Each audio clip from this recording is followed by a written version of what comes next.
But what I really want to talk about today was actually do a quick little video log on this car that I've been driving for a while now. This is my 2002 Pontiac Grand Prix, and this is my daily. So I got this car more out of necessity than desire. See, at the time I was trying to save up to get a Trans Am, and then I found out I was going to Rutgers for the next year, so I needed to pay the tuition. Well, my Eclipse, it's a real nice car, but not exactly the most desirable daily driver. I mean, no power steering, no AC, it's just really unreliable, bad on gas, shit breaks a lot, it has a hard time starting up because it's got a really bad parasitic draw on it somewhere. So I had a little bit of money left over, and I was planning on getting myself like a little beater or something, but yeah, I didn't want to get something that would be unreliable. Well, I had about $1,500 left over, and my dad says, well, here, you know what, I mean, since you're paying the tuition, I'll help you out a little bit here. You have $1,500 left over? Well, I'll match that, and you can get yourself, you know, a reliable car. But there's a few conditions he's putting on it. So he says, I prefer something that's automatic, prefer something that's front-wheel drive, prefer something that's sedan, unassuming, and cheap, and of course, reliable. So naturally, I'm thinking, okay, maybe I can get myself like a little Civic or an Accord or something like that. And I was like, yeah, you know, I still want to have some fun on the side. So what's the most fun, reliable sleeper car I can get for under $3,000? Now, you might remember going on YouTube, seeing this really popular Sleepers documentary a guy did for a school project. He talks about a Ford Taurus SHO he got, a Buick Regal GS. Those are two of my first options. But this car really surprised me when I first came to take a look at them. It's just got so many nice things for them. I mean, I got this one for $2,200, clean title. Honestly, I put my Eclipse on comprehensive, so it no longer has liability. I can't drive it on the road, and I put this one on liability, and for the two of these together, I'm actually saving money as opposed to having the Eclipse on liability alone. It was posted up on Craigslist for $2,400. I talked him down to $2,200. You know, I mean, he threw in a lot of parts of it. He fixed some things as part of that deal. This isn't even the cheapest you can get them for either.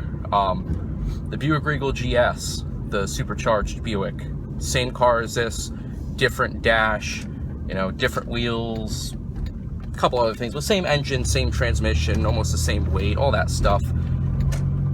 Those you can get $1,500–1,600 for a good condition one. And when I first sat down in this car, though, let me start talking about like the things that pleasantly surprised me about this. First of all, the fact that the interior is all leather.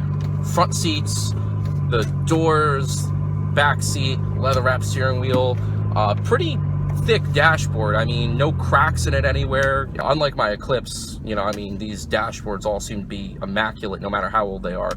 The key fob, stock, comes with a remote start. It has a fuel economy gauge. God knows how reliable it actually is. A little tiny boost gauge here, which is pretty cool. It's a little digital, they call it DIC, Digital Information Center. There's also, like, you know, a little clock for how much fuel you've used, your range, your oil life. And stock for stock, it's not fast by any means, but it's definitely a blast to drive. This car may have less horsepower than like an Acura TL, but this car has more torque than a 370Z. Now I say that, but obviously it's not by much, but it does have a lot of torque. The only modification I have to it in terms of performance right now is just a fender well intake. But these cars are really easy to modify to get power out of. The downpipe stock is very restrictive. GM has this thing they called a U-bend that they built into it, where they crush a section of it into a U shape in order to fit the O2 sensor on top of it. I guess so it doesn't get damaged by road debris and stuff like that. But it makes for a very restrictive part of the exhaust, very close up to the headers. And just listen to that. And that's not even full throttle either. Like I said, this car's got a lot of awesome features, though. You know, there's a lot of, you know, obvious things you'd put on like a more high-end car. It's like I said, it has that Bose sound system. It comes with a sunroof, comes with fog lights, and even though this wasn't a time where this is exactly standard on all cars, it has disc brakes all around. polished aluminum, chrome plated, whatever the hell it is, wheels. And the interesting thing about it is, despite being front wheel drive, I mean, the only Achilles heel of this car is the fact that they only come in automatic, only 4-speed auto. The shifting is designed with a lot of overlap in mind, so you actually don't even really feel the shifts that much, which is what they were aiming for, but not something you really want for like a nice feeling performance oriented car. That being said, they do offer shift kits for it, and the weird thing about it is, despite the fact that they only come automatic front wheel drive, obviously meaning they're only really kind of good for straight lines, if even that, is the fact that it actually does not torque steer at all. I know there's a lot of complaints about how like the new Focus ST and cars like that have a lot of torque steer. My Eclipse really pulls hard to one side. This thing, on the other hand, has differential more or less smack dab in the middle. The whole transaxle is actually more of like an L shape with equal length axles on either side. So this car really doesn't torque steer. It's very comfortable even when you're getting on the gas really hard. It applies the torque pretty damn evenly. All the little creature comforts of the car really make it very enjoyable to drive. Like I said, power seats. I mean, obviously power windows on all sides, power mirrors, that's a given. Auto dimming rear view mirror with compass and temperature in it. OnStar, that doesn't work anymore. Vanity mirrors have, you know, 2 lights in them. Even the visor has like little slots in it for like CDs. This is from the factory. Dual zone climate control. Little flip out cup holders. Rear reading lamps, just all stupid little stuff. Footwell lamps, stock. Really makes it convenient for when you're one of those kids who wants to put cool colored lights in your footwell, brah, and you don't even have to wire in any strips or anything. You just go down there, pull out a bulb, stick in a little $5 bulb you bought from eBay, and boom, there you go. But my favorite feature by far of this car has to be the heads-up display. I know I'm probably kind of making a bigger deal of this than it really is, but I think heads-up display is the coolest fucking thing that really needs to be in more cars. For those of you who don't know what it is, it pretty much has a little photo cell and mirror right on the dashboard that displays the speed you're going on the windshield. Other cars like Corvettes show like the tachometer too, like how many RPMs you're doing. It shows turn signals, high beam indicator, low fuel indicator, a lot of cool stuff. Aside from that, like I said, mods on this car are incredibly cheap, incredibly easy to make a lot of power. The bottom end's bulletproof. Like I said, the transmission is the weak point. It does not have posi traction or a limited slip differential. I mean, posi tract's the GM word for that. So unfortunately, it will do one-wheel peels, but it will do them all day whenever you want it to.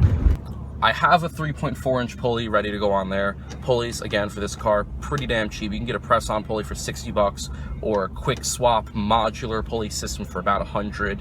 Obviously, smaller pulleys allow you to run more boost on a supercharged engine.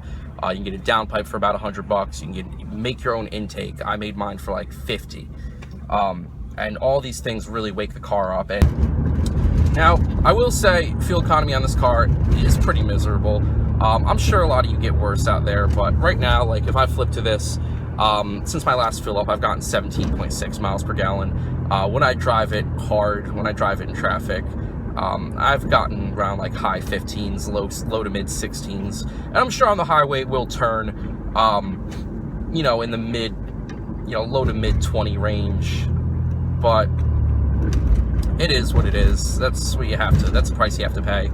My goal is, for when all these mods are done, the pulley, the downpipe, I have my intake already, I have 2 step holder plugs in it as well. When all this is said and done, I'm hoping for about 250 at the wheels. I'm hoping for about like an upper to mid 13-second quarter mile. Hoping nothing blows up, keep my fingers crossed there. And until then, I mean, this is what I'm going to be driving around. Until my Eclipse is done, I'm going to be enjoying this. And, you know, for $2,200, I don't think I could have gotten a car. For $2,200, I don't think I could have gotten a car that has made me enjoy my commute so much. And I really highly recommend anyone who's looking for a beater, who says, well, I gotta get a boring car. No, you really don't have to. Fix the blower motor resistor, fix the coolant elbows like I mentioned. The car really doesn't need a lot. It's incredibly solid for what it is. And the problems that these cars do have seem to be so minor and easy to fix that it really doesn't pose a threat to your desire to buy it.